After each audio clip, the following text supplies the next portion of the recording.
Welcome to Shivers and Screams, where your nightmares get cozy.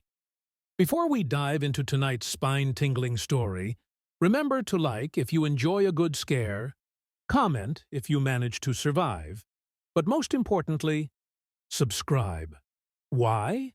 Because the only thing scarier than our stories is missing out on one. Now, let's get to the terror. When Jake suggested we go camping that weekend, I was all for it. After weeks of city life, the idea of getting away to the tranquility of the woods sounded perfect.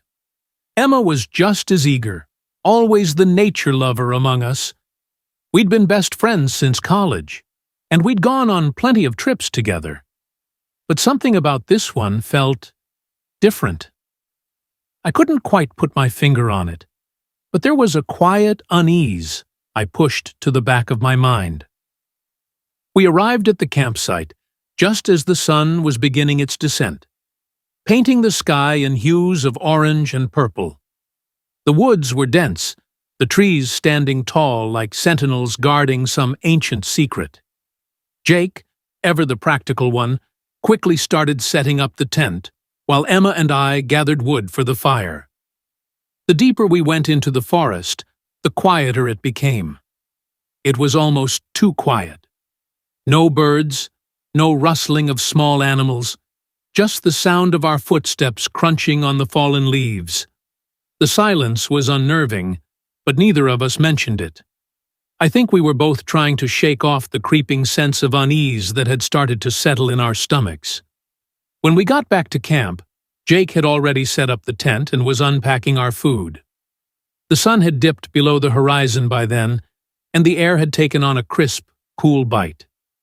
We lit the fire, and for a while the warmth and light chased away the shadows, as well as our nerves.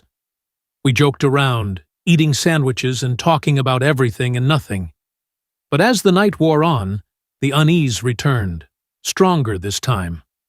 The fire's crackling became the only sound in the heavy silence. Emma was the first to speak up. "Do you guys hear that?" she asked, her voice tight. "Hear what?" Jake replied, though I could see him stiffen slightly, his ears straining to pick up any sound. "It's like whispering," Emma said, her eyes wide as she looked into the dark woods surrounding us. I hadn't heard it until she mentioned it, but once she did, I couldn't unhear it. A soft, almost imperceptible murmur, like voices carried on the wind, barely audible but there, lurking at the edge of our senses. "It's probably just the wind," Jake said, though his voice lacked its usual confidence. But I knew it wasn't the wind. It was too deliberate, too human. I exchanged a glance with Emma, who looked just as uneasy as I felt. The fire suddenly seemed smaller, its warmth unable to push back the cold that had seeped into the air. Then the fire went out. One moment, it was crackling warmly. The next, it was gone, snuffed out as if by an unseen hand. The darkness closed in around us, thick and suffocating. The whispering grew louder, no longer at the edge of hearing, but all around us, surrounding us. "Stay close," Jake said, his voice now clearly edged with fear as he fumbled for his flashlight. I reached for my own, but when I switched it on, the light barely cut through the darkness. It was as if the night itself had thickened, swallowing the beam before it could reach more than a few feet ahead. Emma grabbed my arm, her nails digging into my skin. "We need to go," she whispered, her voice trembling. We stumbled through the darkness, tripping over roots and rocks, guided only by the weak beams of our flashlights. The whispering followed us, growing louder and more distinct. It was no longer just a sound. It was words, twisted, garbled words that seemed to come from everywhere and nowhere. "Don't leave! Stay! Join us!" The voices were desperate, pleading. But there was something wrong about them, something that sent chills down my spine. We picked up our pace, practically running now, but no matter how far we went, The voices stayed with us, like they were right beside us, inside our heads. And then, through the trees, we saw a faint light. It was distant, flickering, but it was the first sign of anything familiar in the oppressive darkness. We made our way toward it, the whispering growing more frantic, more insistent with every step. We broke through the trees into a small clearing, and there it was, a cabin. Its windows glowed with a warm, inviting light, a stark contrast to the darkness and cold we'd been running through. It looked old, but well kept, the kind of place that seemed like it had been there forever, hidden away from the world. Without thinking, we ran to it, bursting through the door and slamming it shut behind us. Inside, the warmth was overwhelming, almost suffocating after the cold outside. The cabin was cozy, with a fire roaring in the hearth and old wooden furniture that looked like it hadn't been touched in years. For a moment, we just stood there, catching our breath. The whispering had stopped as soon as we entered the cabin, the silence that followed almost deafening. "Is everyone okay?" Jake asked, though his voice was shaky. Emma nodded, still clutching my arm. "What the hell was that?" I shook my head. I didn't have an answer. All I knew was that the cabin felt wrong. The warmth that had seemed comforting at first was now oppressive, and there was a smell, something faint, like old wood, and something else, something rotten. I walked over to one of the walls, where an old photo was hanging in a dusty frame. It showed a family, a man, a woman, and 2 children, standing in front of this very cabin. But there was something off about their expressions, something in their eyes that sent a shiver down my spine. They looked terrified, as if they were smiling for the camera, but knew something horrible was just out of frame. "Guys," I said, my voice trembling, "I think we need to leave." Before they could respond, the cabin door creaked open on its own. Cold air rushed in, extinguishing the fire in the hearth. The whispering started again, but this time it was inside the cabin, echoing off the walls, surrounding us. "Stay! Join us! Forever!" The whispers grew louder, and the temperature dropped rapidly. My breath came out in visible puffs, and I could feel the cold seeping into my bones. I looked back at the photo, and my heart skipped a beat. The faces of the family had changed. They were no longer smiling. Their mouths were open in silent screams, their eyes wide with terror. "We need to get out of here!" Jake shouted, his voice barely audible over the deafening whispers. But as we turned to leave, something else caught my eye. In the corner of the room, almost hidden in the shadows, stood a figure. It was barely more than a silhouette, dark and indistinct, but I could see its eyes, glowing faintly, watching us. We bolted for the door, but the moment we stepped outside, the whispering stopped. The oppressive darkness was gone, replaced by the normal night sky, the stars twinkling above. We ran, not stopping, until we reached our car parked at the edge of the woods. As we drove away, none of us spoke. The only sound was the engine and the rustling of the leaves in the wind as we left that cursed place behind.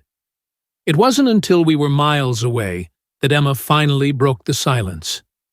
Did we just imagine all of that? Jake shook his head. No. Whatever that was, it was real. I didn't say anything, but I knew he was right. There was no explaining what had happened, but it had been real. Too real. As we drove back to the city, the memories of the night played on a loop in my mind. The whispering, the cabin, the figure in the shadows. It was like something out of a nightmare. But it had been real. I couldn't shake the feeling that we had narrowly escaped something far worse than just a night in the woods. We never spoke about that night again. not in detail. But every now and then, when I'm alone, I hear it. The faintest whisper, like a voice carried on the wind. And I remember the terror of those woods. And I wonder what would have happened if we had stayed, if we hadn't run when we did. As for the cabin, I've tried to find it on maps, but it doesn't seem to exist.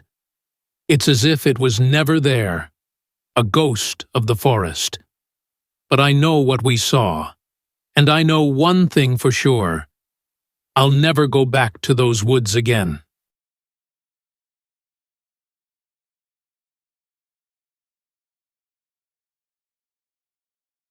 My partner and I, both 26, had eagerly anticipated our first camping trip at Hocking Hills State Park in Ohio. What began as an adventure quickly turned into a harrowing ordeal. The afternoon was spent struggling with our tent setup, and as darkness fell, our makeshift shelter looked more precarious than reassuring. As night enveloped the forest, we sat by the campfire, trying to enjoy the warmth. But eerie whispers started drifting through the trees, sporadic and unsettling. Our attempts to dismiss them as natural forest sounds quickly faltered as our anxiety grew. When my partner suggested we investigate, thinking it might be someone in distress, I reluctantly agreed. Armed with flashlights, we ventured into the dark forest. The trail was treacherous, the darkness suffocating, and our flashlights barely pierced the blackness. The whispers seemed to come from all directions, adding to our disorientation and fear. We soon realized the whispers weren't leading us to anyone, but were likely figments of our heightened anxiety. Feeling increasingly lost and scared, we decided to return to our campsite. Navigating back was nearly as daunting as the journey out. Every sound and flicker in the dark heightened our sense of impending danger. When we finally saw the reassuring glow of our campfire, relief mingled with exhaustion. We were acutely aware that venturing out again to find our car, in such blinding darkness, would be nearly impossible. The thought of navigating the forest without the faint light of our fire kept us on edge. Sleep was elusive that night. The fear and adrenaline left us restless and jittery. Every rustle and crackle seemed amplified, and the oppressive darkness beyond our small campfire made us feel vulnerable. We huddled together, our earlier excitement replaced by a stark sense of foreboding. As dawn finally arrived, we packed up our campsite with a mix of relief and lingering anxiety. The experience had been far more traumatic than we had ever anticipated. By the time we reached our car, we both agreed, never again. The ordeal had been a sobering reminder of how quickly a seemingly simple adventure can turn into a terrifying ordeal. We resolved that this would be our first and last camping trip.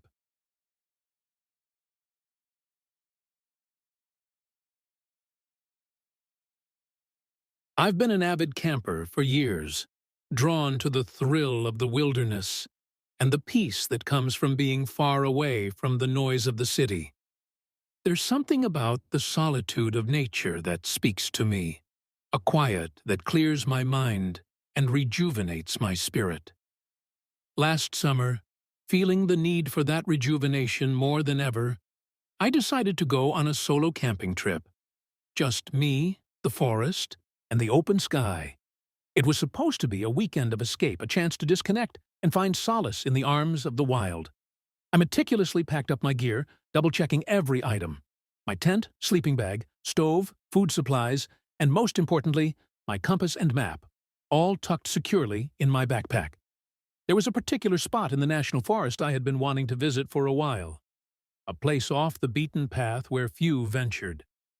The thought of finding this secluded spot, a place untouched by the crowds, filled me with anticipation. As I set out, the early morning sun filtered through the trees, casting dappled shadows on the ground. The trail was quiet. The only sounds were the crunch of my boots on the earth and the occasional rustle of small animals in the underbrush. I felt a deep sense of contentment, the kind that only comes from being completely alone in nature. After several hours of hiking, I reached a fork in the trail. The well-worn path veered to the right, leading to a popular campsite that I had no interest in visiting. To the left, a narrow, overgrown trail beckoned, one that wasn't on any of the maps I had studied. This was exactly what I had been looking for. I wanted to get lost in the wilderness, to find a place where few had gone before. I turned left. The trail was difficult to follow. Barely a trail at all. It twisted and turned through dense thickets and under low-hanging branches. The sunlight that had been so bright earlier was now struggling to penetrate the thick canopy of leaves overhead. I had to rely on my compass and instincts, pushing deeper into the forest with each step. The deeper I went, the more the forest seemed to close in around me. Hours passed, and the trail became less and less distinct until it finally disappeared altogether. I found myself in the middle of a dense forest, surrounded by towering trees that stretched upwards like the walls of a living labyrinth. I paused, pulling out my map and compass, trying to orient myself. But no matter how I turned the map, it didn't seem to match what I was seeing around me. The forest was playing tricks on me. I kept walking, trying to find my way out of the maze of trees, but the forest seemed to be conspiring against me. Every direction looked the same.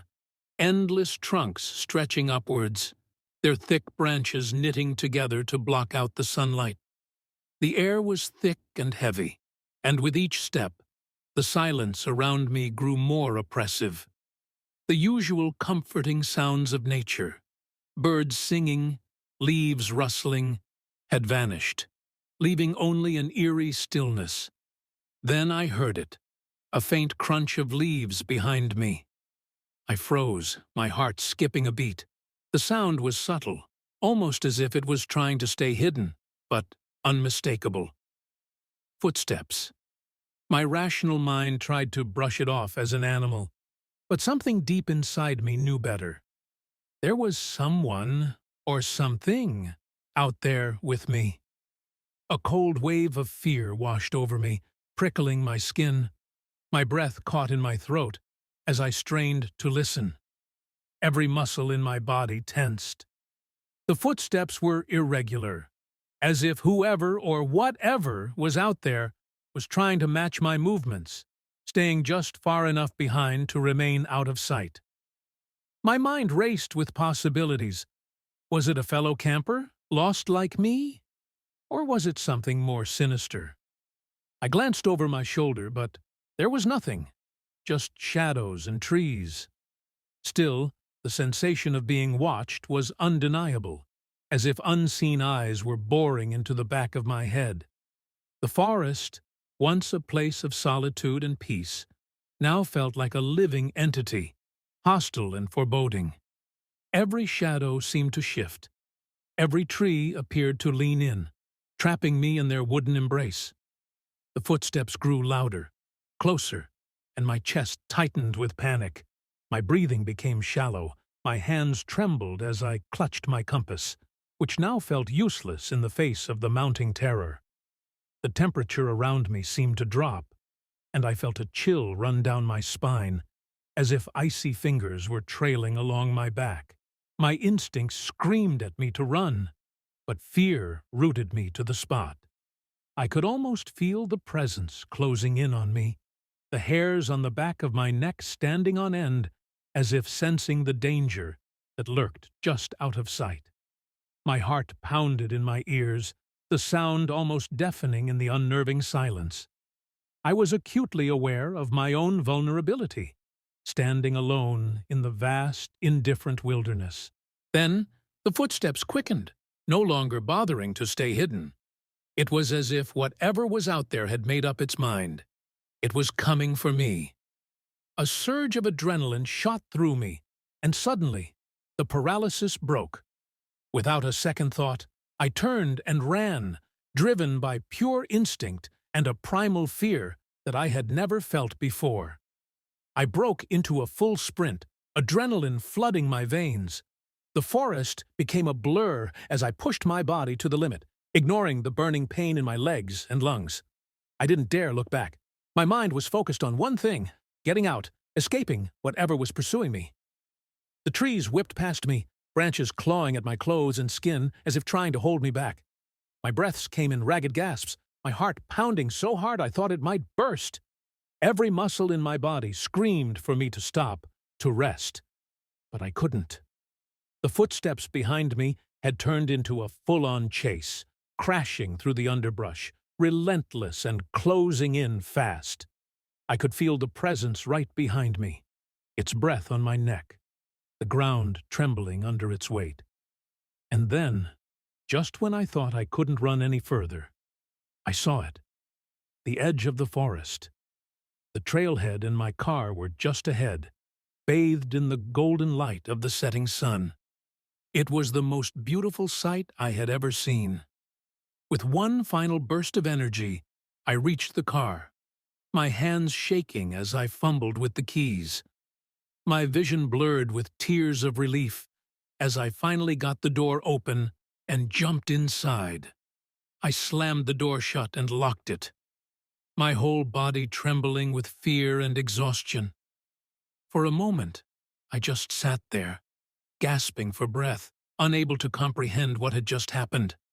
Then, without thinking, I turned the key in the ignition, and the engine roared to life.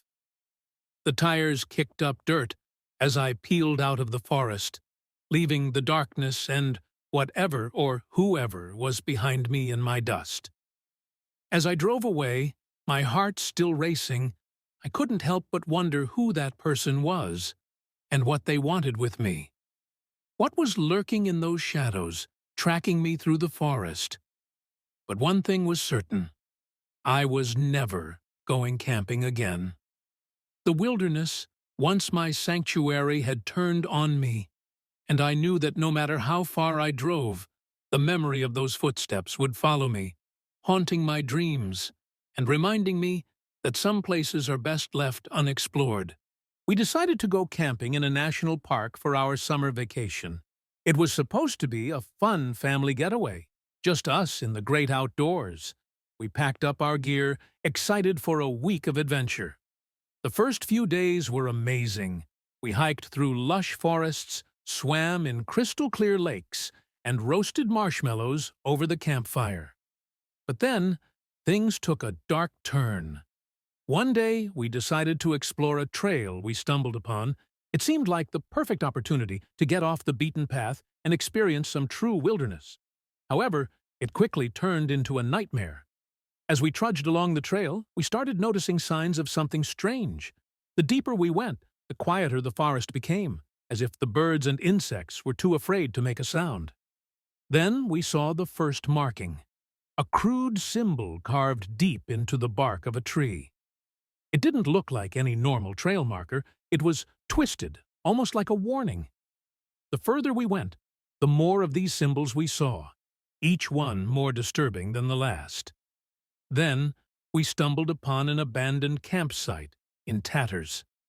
The tent was shredded, as if something had torn through it with immense force. Cooking utensils were scattered everywhere, some bent and broken. There were clear signs of a struggle.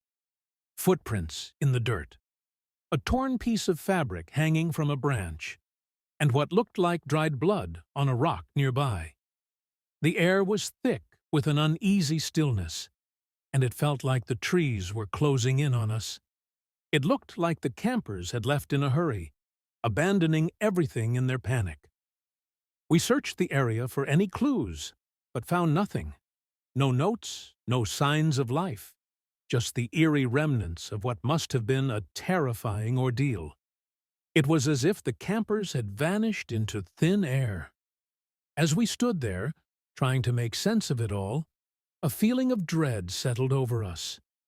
We felt like we were being watched, but whenever we turned around, there was nothing but the silent forest. Just as we were about to leave, we heard rustling in the bushes nearby. My heart pounded in my chest. Was it an animal? Another camper? Or something more sinister? Suddenly, a figure emerged from the shadows. It was a man, his clothes torn and dirty, his eyes wild with fear. He stumbled towards us, mumbling something unintelligible. "Are you okay?" I asked, my voice trembling. But he didn't answer. He collapsed at our feet, unconscious. We didn't know what to do. Should we try to help him or leave him? In the end, we decided to take him back to our campsite. As we watched over him, an uneasy feeling lingered. There was something about him that didn't sit right. Not wanting to find out what else might be lurking in the forest, we packed our things as quickly as we could, bringing the man with us. We left the abandoned campsite behind and drove towards the nearest town. Once we arrived, we handed the man over to the police, explaining what had happened and giving them our contact information in case they uncovered anything. They assured us they would investigate, but weeks passed, and we never heard back from them. They never called to give us any information about the man we rescued or what had happened at the campsite. Eventually, we decided to put it behind us, though the unanswered questions still linger in our minds. The mystery of that deserted campsite and the fate of the missing campers continues to haunt my nightmares to this day. Since that experience, my family has gone camping twice, both times in different locations. But I can't bring myself to go with them. Maybe someday, hopefully, I'll be ready to join them again. But not now.